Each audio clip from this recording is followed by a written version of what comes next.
So this is chapter 12, video assignment number 1. So it explains that at elevated temperatures, NO2 reacts with CO, producing CO2 and NO. So these are the two different mechanisms that are described. Mechanism number 1, you have NO2 reacting with CO to form CO2 and NO, just straight across. With mechanism 2, you have NO2 and NO2 reacting to form NO and NO3. And then that's the slow step. The fast step is NO3 and CO reacting to form CO2 and NO.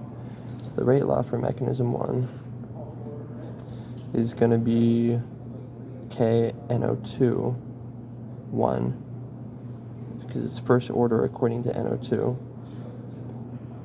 and then in brackets CO, which is with a concentration of CO, it's a first order according to what is given to us here. On the other hand, mechanism 2, the rate law is going to be NO2 second order according to NO2, because of this double concentration right here, the NO2 plus NO2. And that is the slow step, and that is why we use that to find the rate law. We don't use the fast step because it's the slow step that really determines the rate law that we are given. So design a simple kinetics experiment to distinguish easily between these two proposed mechanisms.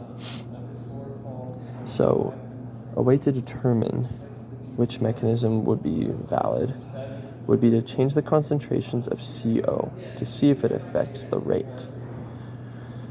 The reason we would do that is because according to this rate law, CO and its concentration does not affect the overall rate law of the reaction.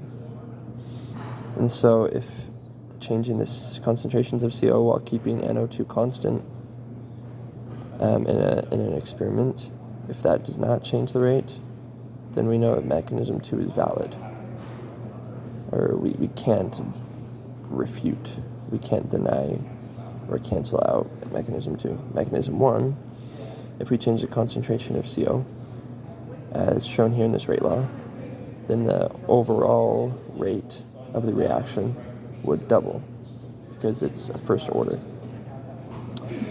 And the way you could tell that is graphing it, Ln concentration, and if it's linear in that graphing of Ln concentration, then it would be first order.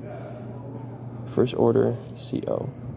That is how you would be able to test that out.